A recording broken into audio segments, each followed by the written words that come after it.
Si Shera ay asawa ko. Paano ko hindi mag-aalala? Hindi napansin ni Douglas ang bahagyang paggalaw ni Shera sa kama. Nakakunot noo, siyang nagsalita sa doktor. Paano dapat siyang gamutin ng eksakto? Gumawa ka ng plano at ipapatupad ko ito. Medyo nag-alangan ang doktor at hindi kaagad nakasagot. Tumingin siya sa payat at marupok na figura ni Shera na parang mababasag sa isang haplos. Habang naglalaro sa isipan niya, ang iba't ibang chismis na kanyang narinig. Mr. Bustamante, kumpara lamang sa kalusugan ng binibini. May isang bagay akong hindi sigurado kung dapat kong sabihin o hindi. Magsalita ka, ano yun? Nagdugo ang tiyan niya at nawalan siya ng malay. Isa sa mga dahilan ay ang gastric bleeding. Ngunit mas mahalaga ang kanyang emosyon at stress. Alam niyo rin po ang ilang usap-usapan sa internet kamakailan. Kung gusto niyo mabilis siyang gumaling, mas mabuting masugpo agad ang mga walang basehang chismis. Pagkarinig nito, pinagdikit ni Douglas ang manipis niyang mga labit na natiling tahimik na may madilim na ekspresyon. Ang lahat ng balitang may kinalaman kay Shera sa internet ay inalis na upang mapigilan ang pagkalat ng mga alingas-ngas. Ngunit sa kasalukuyang sitwasyon, hindi pa rin ito sapat. Kahit na mapatigil ng pamilya Bustamante ang malalaking influencer, sa pagpapakalat ng mali impormasyon, hindi nila mapipigilan ang bulong-bulungan ng mga tao. Kung hindi magbabagong opinyon ng publiko bago magising si Shera, alam ko, aayusin ko to. Mahinahong, tumango ang doktor at nagdahilan upang umalis. Iniwan ng mag-asawa sa loob ng silid. Ilang metro pa lamang siyang nakakalayo mula sa pinto ng makasalubong niya si Melchor, na nagmamadaling pumasok. Doktor, kamusta si Miss Shera? Hindi pinansin ni Melchor ang presensya ni Douglas dahil sa suporta ng kanyang boss. Hindi niya ikinubli ang kanyang pag-alala para kay Shera. Kung kailangan siyang ilipat sa ibang hospital, tatawagan ko kaagad si Sir Eros upang magpadala ng helicopter. Nagulat ang doktor. Hindi niya inasahan ng kilalang Madam Bustamante na may hindi magandang reputasyon ay pinapahalagahan pala ng boss ng Bustamante Group. Agad niyang inayos ang kanyang ekspresyon at magalang na sumagot. Pakiusap, iparating mo na lang kay Sir na hindi malubha ang lagay ni Miss Shera. Maaari siyang manatili sa aming ospital para sa kanyang pagaling. Huminga ng malalim si Melchor at bahagyang lumuwag ang kanyang matigas na tindig. Pasensya na sa abala, habang nakakonfine si Miss Shera. Pakiusap, alagaan niyo siya ng mabuti. Magbibigay ako ng malaking gantimpala pagkatapos. Walang anuman, trabaho ko po ito. Napansin ng doktor na unti-unting nagiging tensyonadong atmosfera sa silid, kaya hindi na siya nagtagal at mabilis na lumabas. Baka madami pa siya. Pagkasara ng pinto, sinigurado na muna ni Melchor na hindi pa rin gising si Shera bago niya tinignan si Douglas na nakaupo sa tabi ng kama. Sa malamig at formal na tono, sinabi niya, Mr. Douglas, lumabas ang resulta ng investigasyong inuutos ng boss ko. Kailangan mong bumalik agad sa lumang bahay at magbigay ng makatwirang paliwanag. Ano ang ibig mo sabihin? Hindi kayang ibaling ni Douglas ang galit niya sa special assistant ni Eros. Kaya pilit niyang pinigil ang kanyang emosyon at matigas na sumagot. Hindi pa nagigising si Shera. Hintayin natin siyang magising bago natin pag-usapan ito. Umabot na tayo sa ganitong punto at kung maaga ka sana nagbago, hindi sana nakaratay si Miss Shera ngayon. Tumanggi magpakita ng magandang pakikitungo si Melchor sa pamangkin ng kanyang boss. Pilit niyang hinatak ang sulok ng kanyang labi sa isang malamig na ngiti. Halatang may panghihinayang para kay Shera. Kailangan mong bumalik. Siyempre, dahil ang salarin ay may malapit na kaugnayan sa iyo. At ikaw mismong dapat humarap sa kanya. Bagamat formal at may respetong pananalita ni Melchor, sa pandinig ni Douglas ay parang panunuya ito. Ngunit dahil sa impormasyong ipinaabot ni Melchor, pinigilan ni Douglas ang kanyang galit at sa halip ay nag-isip ng malalim. Na may matinding determinasyon sa kanyang mga mata, mabilis na sumagi sa isip ni Douglas ang isang pangalan at may bahagyang pagdududa sa kanyang boses nang tanungin niya, si Evelina ba? Mukhang hindi ka naman lubusang walang alam sa nangyayari. Tugon ni Melchor na may halong panunuya. Hindi ko talaga maintindihan ano bang meron kay Evelyn at inaalagaan mo siya na parang isang mamahaling hiyas. Samantalang si Miss Shera hinayaan mo na magdusa, saglit siyang tumigil pagkatapos ay idinagdag. Tama nga pala, bago ako pumunta dito, inutos ni Sir Eros na hindi mahalaga kung hindi ka sumama sa akin pauwi sa pamilyang bahay niyo. Sa ganung kaso, paano kaya harapin ni Evelina si Sir kapag wala ka? Alam ni Douglas na anuman ang opinyon ni Eros kay Shera, hindi nito palalampasin ang sinumang nananakit sa kanya. Napuno ng pag-aalinlangan ng mga mata ni Douglas habang nakatingin kay Shera na mahina't payapang humihinga. Ilang sandali siyang nagatubili, ngunit sa huli bumuntong hininga siya, tumayot mariing nagsabi, Sasama ako sa'yo. Bahagyang umiti si Melchor. Halatang inasahan niya na magiging desisyon ni Douglas. Isang hakbang siyang umatras at mahinahong tinuro ang daan palabas. Mauna ka na. Hindi pinansin ni Douglas ang nakakainis na ngiti sa mukha ni Melchor. Pinilit niyang ipakitang kapanatagan, ngunit walang hakbang palayo kay Shera ay mabigat sa kanyang pakiramdam. Nang marating niyang pinto, saglit siya natigilan habang hawak ang door handle. Parang gusto niyang lumingon pabalik. Sir Douglas, kung pinili mo ng pumanay kay Evelina, may kaibahan pa ba kung tititigan mo siya ng isa pang beses o hindi? Mula sa likuran narinig niyang malamig na boses ni Melchor. Puno ng panunuya, doon na tuluyang sumabog ang galit ni Douglas. Mabilis siyang lumingon at matalim na tinitigan si Melchor. Melchor, kung hindi lang dahil sa tito ko, sino ka ba para magsalita sa akin ng ganyan? Tama ka, wala nga talaga akong halaga. Hindi nagbagong ngiti ni Melchor, kaya mas mabuting magmadali ka na. Baka isipin ni Sir na hindi ka na babalik at aksidenteng maparusahan niya ng sobra si Evelina. Sayang naman kung pati ikaw masaktan kapag nangyari yon. Habang unti-unting lumala yung mga yabag ni Douglas na natiling antok si Shera, sa kanyang isipan tila katawa-tawan lahat na nangyayari. Kaya mahina siyang tumawa ng 2 beses bago muling mahimbing na nakatulog. Hindi niya alam kung gaano katagal siyang natulog. Ngunit sa kanyang panaginip, isang mabangong halimuyak ang dahan-dahang pumasok sa kanyang diwa. Daddy, bakit hindi pa nagigising si Shera? Isang maliit na boses ang pumuno sa kwarto. Sa tabi ng kama, isang batang lalaki na may bilog at inosenteng mukhang nakatayo sa dulo ng kanyang mga daliri. Hawak niyang isang mangkok na may disenyong maliit na panda. Puno ng mainit na sopas at lugaw at marahan niyang hinipan to. Pinapadalang mabangong singaw sa direksyon ni Shera. Sa sofa, isang matangkad at makapangyarihang lalaki ang tumayo't lumapit sa kama. Marahan niyang hinaplos ang malambot na buhok ng bata. Nagpapakalma sa kanya. Ang kanyang malalim at mapang-akit na tinig ay pumuno sa kwarto. Siguro masyado siyang napagod at kailangan ng mas mahabang pahinga. Kawawa naman si Shera, siguradong may ginawang masama si Kuya Douglas. Kaya nagalit siya. Mahinang bulong ni Gabriel, nakakunot ang noo sa pag-aalala. Pero sabi ng doktor, hindi maganda sa kalusugan niya kung hindi pa siya magigising. Tahimik na binaba ng lalaking kanyang tingin sa kanya tinupi ang manggas ng kanyang plantsadong suit. Dahan-dahan niyang niliapat ang kanyang mahabang daliri sa noo ni Shera. Marahang tinabi ang ilang hibla ng buhok nito. Ang kanyang tinig ay naging sobrang banayad na parang kaya nitong lambingin ng sinuman. Shera, naririnig mo ba ako? Sa kanyang mahimbing na pagkakaidlip, pakiramdam ni Shera nagkaroon siya ng isang masamang panaginip. Hindi niya matandaan ng buo ang gulo ng kanyang panaginip, pero ang tanging naalala niya ay siya. Ang nasa pinakamalalim na kawalan ng pag-asa at takot. May isang pamilyar na tinig na mahina siyang tinatawag. Bahagyang nanginig ang kanyang mahabang pilik mata. Hanggang sa isang sandali, bigla siyang minulat ang kanyang mga mata. Sa ilalim ng huling sinag ng papalubog na araw, ang unang bagay na nasilayan niya ang banayad at eleganteng ngiti sa mga labi na lalaking nakatunghay sa kanya. Tito, mahina ang kanyang tinig na tila ba isang batang humahanap ng kalinga. Marahil ay masyadong tahimik ang paligid. Dahan-dahang kumurap si Shera at bumagsak ang tingin niya sa hindi mahulaan, ngunit kaakit-akit na mukha ng lalaki. Para bang napako siya doon at hindi makaalis, nagtataka kung nasa panaginip pa rin siya. Tinignan siya ni Eros ng may kasiyahan at may makiti nitong mga mata, tanging refleksyon lamang ng dalagang makikita. Masakit pa ba ang tiyan mo? Walang mali na tumango si Shera, ngunit kaganyang naunawa ng sinabi nito. Mabilis siyang bumangon, yaka pa rin ang kumot at noon lang niya napansin si Gabriel. Ang batang halos hindi niya nakita dahil sa liit nito, dumula sa malaking hospital gown mula sa kanyang balikat. Nabuyang-yang ang maputi niyang balat na parang porselana. Isang anino ng pagkabahalang dumaan sa mga mata ng lalaki. Bago pa dumating ang doktor, tahimik niyang tinaas ang suot na damit ng dalaga. Ang bahagyang magaspang na dulo ng kanyang mga daliri ay saglit lamang na dumampi sa malambot na balat ng dalaga.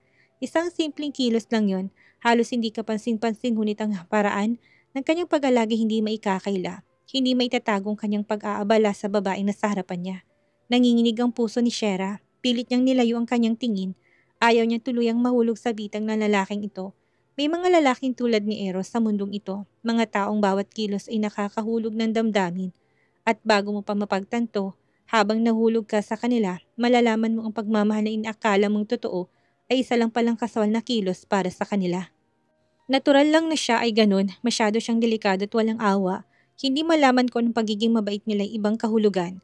Tulad ng sinabi ng kanyang lola, si Eros ay ang uri ng tao na hindi niya maaring galitin. Kung ang laro ng damdamin sa pagitan ng dalawang tao isang labanan sa chess, natalo na siya sa unang round at ngayon, nagsisimula pa lang ang ikalawang round. Kahit hindi pa niya tuluyang matanggal ang mga malabong damdamin sa kanyang isipan, Alam niyang kailangan niya mag-ingat at matuto sa kanyang mga pagkakamali. Parang natuwa si Eros sa pagiging inosente ni Shera. Lumalim ang ngiti ng kanyang mga mata. Sa kanya inalis ang kamay niya at ngumiti ng bahagya.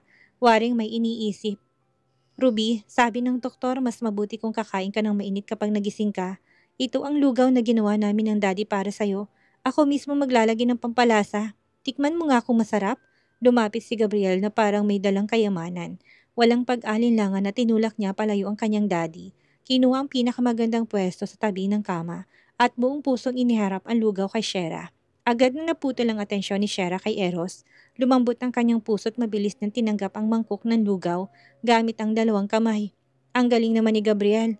Kahit na hindi ko pa natitikman, alam kong masarap ito.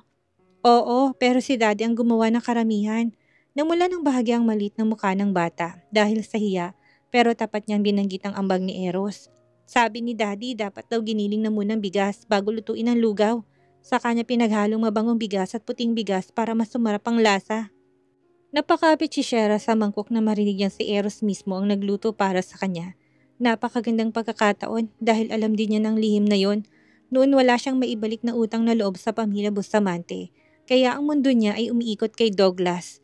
Dahil mahinang siya nito, madalas siyang magluto ng iba't ibang klase ng lugaw para dito. Gamit ang parehong lihim ng pamamaraan. Hindi niya naisip noon na darating ang araw na may ibang taong mag-aalaga sa kanya.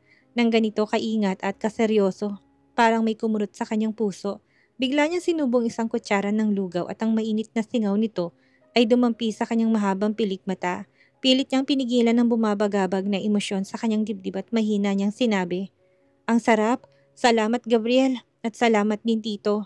Nagdilim ng bahagyang malalim na mga mata ni Eros at sa mababang tinig na puno ng kahulugan ng kanyang sinabi, "Kung gusto mo, pwede kang pumunta lagi sa bahay namin para kumain." Halos malaglag si Shera sa kanyang kinaupuan. Nanginginig niyang nilunok ang lugaw at marining muli ang masiglang tinig ni Gabriel.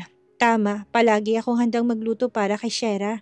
Habang nakataas ang gilid ng kanyang mapulang labi, mabilis na inubos ni Shera ang mabangong lugaw at niyakap ng mahigpit ang munting bata.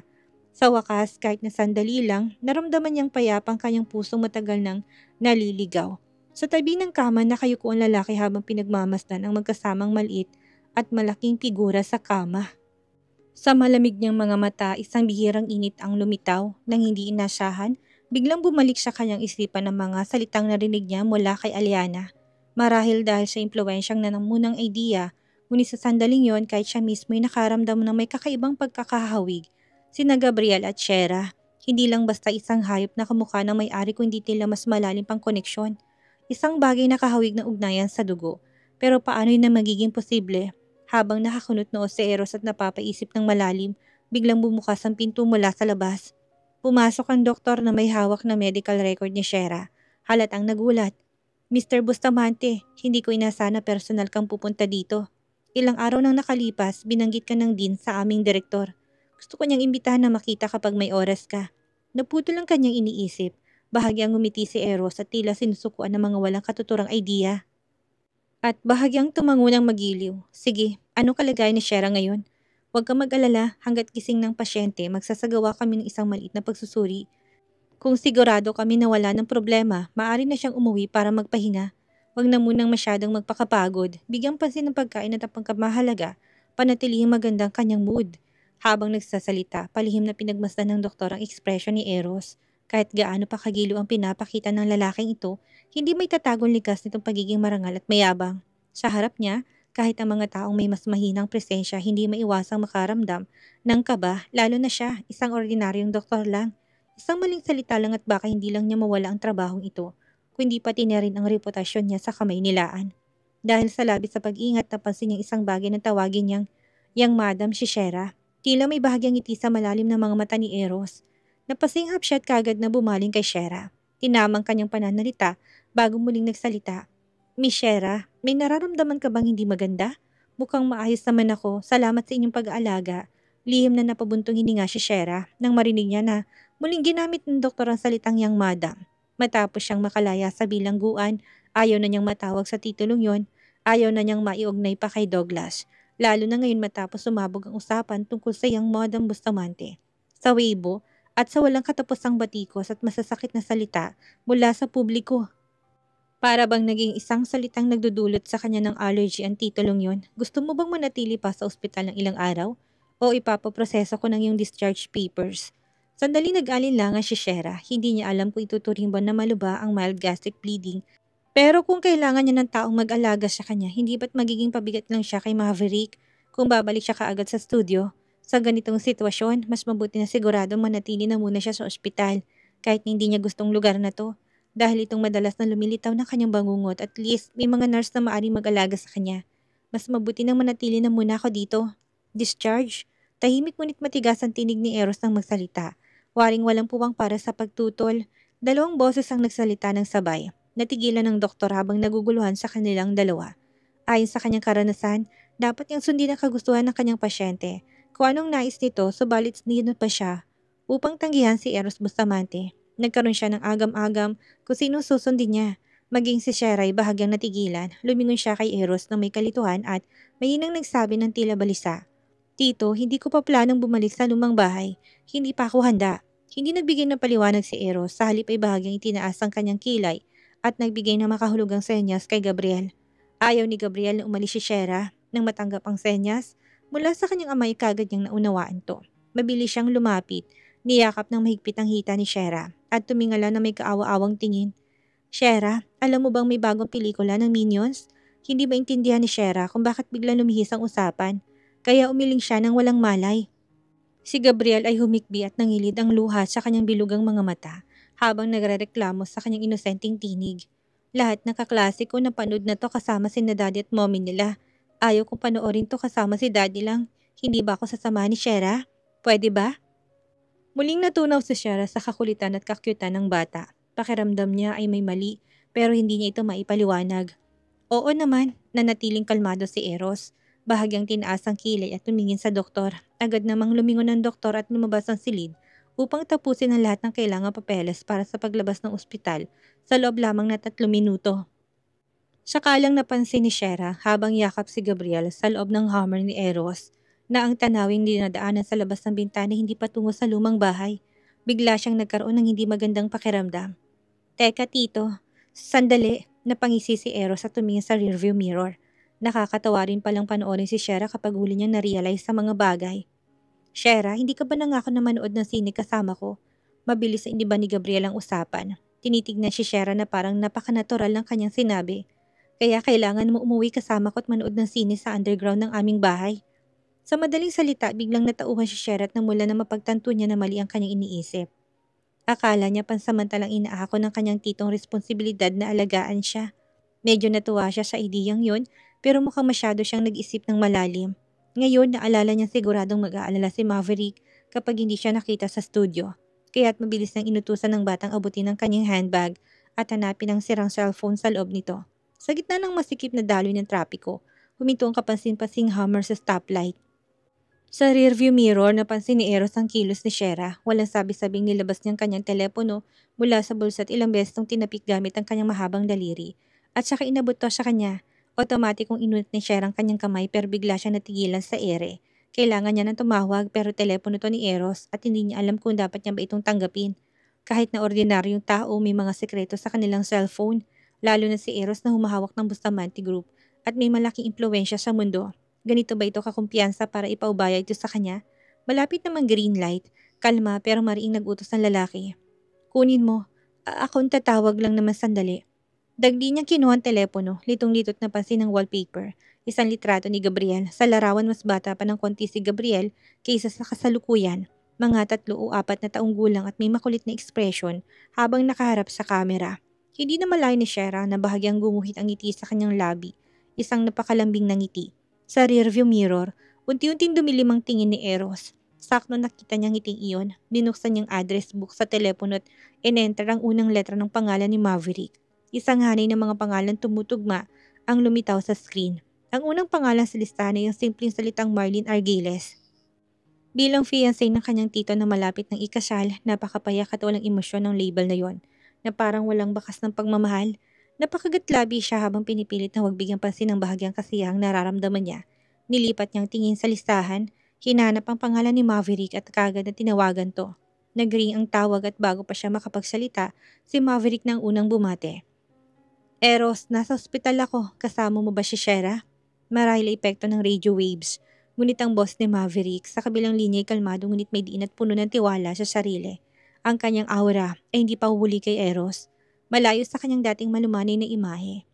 Teacher, naramdaman ni Shera ang init ng kanyang puso. Lalo siyang nakaramdam ng pagkahiya nang malamang nagpunta pa sa ospital si Maverick at hindi siya nito nadatnan. Kasama ko si Tito. Nangako kong manunod ng pelikula kasama si Gabriel. Kaya baka mamaya pa ako makakauwi. Huwag kang mag-alala, Shera. Biglang lumambot ang tono ni Maverick na para bang ang malamig na boses kanina isa lamang ilusyon. Ngayon naroon na muli ang kanyang karaniwang banayad na tono. May kasamang ngiti. Anong gagawin ko? Pumila ako ng 5 oras sa paborito mong tindahan ng steamed dumplings. Kung hindi sana ako, naunahan ni Eros na sunduin ka. Napuno ng halo-halong emosyon si Shera, napaiyak, napangiti, ngunit higit sa lahat, nakaramdam ng hiya. Mahinang bulong niya, may bahid ng pag-alala. Kumain ka na muna, teacher. Pag-uwi ko sabay tayong kakain. Ang bait mo talaga, tawagan mo ko bago ka umuwi para masundo kita.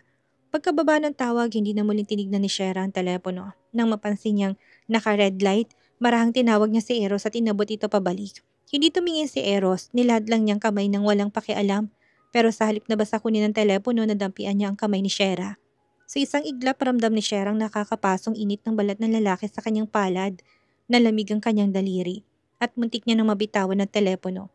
Biglang numulang kanyang pisngi. Kaya mabilis niyang sinisik ang telepono sa kamay ng lalaki. Napaangat ang tingin niya, tulad ng isang batang nahuli sa kasalanan at nagtamang kanilang mga mata. Sa rearview mirror, si Eros ay nakangiti ng bahagya. Isang ngiting hindi niya mabasa kung para saan. Biglang nagkandaletse-letse ang tibok ng kanyang puso. Agad siyang umiwas ang tingin at nagkunwaring abala sa pakipag-usap kay Gabriel. Tungkol sa mga nakakatawang pangyayari sa paaralan, ilang sandali pa, huminto ang sasakyan sa garahe ng villa ni Eros. Masayang hinila ni Gabriel si Shera pababa ng kotse. Naiwan naman si Eros sa loob. Hawak ang nanginginig na telepono na tila sinadya niya sagutin lamang matapos makapasok ang dalawa sa loob ng bahay. Sa isang iglap na walang kanyang dating kasual na ekspresyon, muling bumalik ang malamig at hindi mahuhulugang karayom na personalidad ni Eros. Isang malamig na ngiti ang gumuhit sa kanyang labi habang nagsalita. Ano? Alam na ni Evelyn ang pagkakamali niya? Sa kabilang linya nakatayo si Douglas sa tabi ni Evelina. Nakasalukuyang umiiyak habang napapalibutan ng mga bodyguard. Napakuyom siya ng kamaot mariing nakiusap. Tito, alam na ni Evelyn ang pagkakamali niya. Halos sumupa na rin ng mga espekulasyon sa internet. Pwede bang bigyan mo siya ng maliit na parusa na may malaking babala? At patawarin mo siya sa pagkakataong ito. Sa paraan ng pagpaparusa ni Eros, hindi niya na kailangan pang bubugin o pagalitan si Evelina. Sapat na ang pinagbawal sa kanyang pagkain at pag-inom. Simula nang mabalitaan niyang hinimatay si Shera at na ospital, hindi na kumain o uminom si Evelina nang halos isang araw at isang gabi. Kahit sa pagpunta sa banyo, may bodyguard na 24 oras na nakabantay sa kanya. Sa loob ng napakaikling panahon, bigla siyang naging maputla at haggard. Douglas, hindi ka naman ganito kalambot pagdating kay Shera. May bahagyang pang-asar sa tono ni Eros. Ganun pa man ang mapansin niyang refleksyon ni Shera sa French window. Saglit siyang natigilan, muling nag-isip ng malalim at biglang nagbagong kanyang isip. Kung gusto mong ipatawarin ko si Evelina, mahinahon ngunit madin ang kanyang boses. Tatanggapin ko lang ang pakiusap ni Shera. Si Douglas ay galit na galit. Ibinaba niya ang kanyang tumutunog na cellphone at natiling tahimik na may malamig na ekspresyon. Pagkatapos ng lahat, si Evelyn ang nagpasimula ng kaguluhan sa Weibo. Alam niyang labis ang galit ni Shera sa nangyari, hanggang sa punto na ito'y halos magdugo sa sama ng loob ang puso ng kanyang asawa.